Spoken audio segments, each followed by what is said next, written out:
با درود به همینان گرامی و دوستان عزیز، من هوشنگ پارسایی هستم. از شهر اسلو در نروژ با شما صحبت میکنم. از همیهنان و دوستان عزیزی که در این مدت دو روزی که من نبودم و بسیار نگران حال من بودند بی نهایت سپاسگزاری میکنم. من در این مدت دو روز در زندانی در اسلو و در سلول انفرادی بودم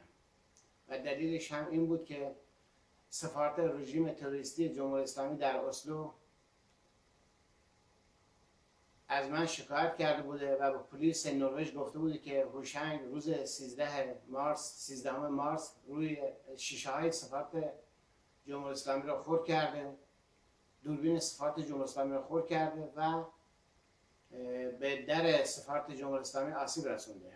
و روز 22 مارس هم روی دیوار سفارت جمهوری اسلامی نوشته ننگ بر خامنه‌ای، داون وید خامنه‌ای و داعش ایران، یعنی رژیم ایران با داعش یکی هست. و پلیس نروژ به دلیل شکایت سفارت رژیم تروریستی جمهوری اسلامی من رو به بازداشتگاه و سلول انفرادی در زندانی در اسلو برد و از روز 27 مارس ساعت 12 تا دیروز 28 مارس ساعت 6 بعد ظهر، یعنی نزدیک به 30 ساعت من در سلول انفرادی در زندانی در اسلو بودم و تا روز 24/9/2017 یعنی 24 سپتامبر 2017 به هیچ وجه اجازه ندارم نزدیک سفارت جمهوری اسلامی رد بشم و اگر نزدیک سفارت جمهوری اسلامی رد بشم تا 2 سال پلیس نروژ میتونه من را در حبس نگه داره و من را به زندان ببره.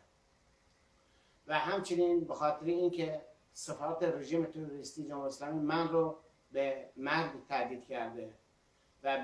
به من هوشنگ پارسایی گفته که میکشیمت، که ویدئوش هم هست که مأمور وزارت اطلاعات در سفارت جمهوری اسلامی که از سفارت جمهوری اسلامی اومده بود بیرون من رو تهدید به مرگ میکنه و میگه میکشیمت، که ویدئوش هم هست و به صورت زنده از فیسبوک هم پخش بود. و به همین دلایل من نباید نزدیک سفارت رژیم تروریستی جمهوری اسلامی تا 6 ماه دیگه بروم و که دادگاه در تصمیم بگیره که سفارت رژیم تروریستی محکوم خواهد شد به دلیل اینکه من رو به مرگ تهدید کرده یا اینکه من محکوم میشم و به زندان بروم. این خبر را به دوستان گرامی میخواستم برسونم که من در این شرایط به سر میبرم به دلیل اینکه جانم در خطره و همچنین سفارت رژیم تروریستی جمهوری اسلامی از من شکایت کرده. من تا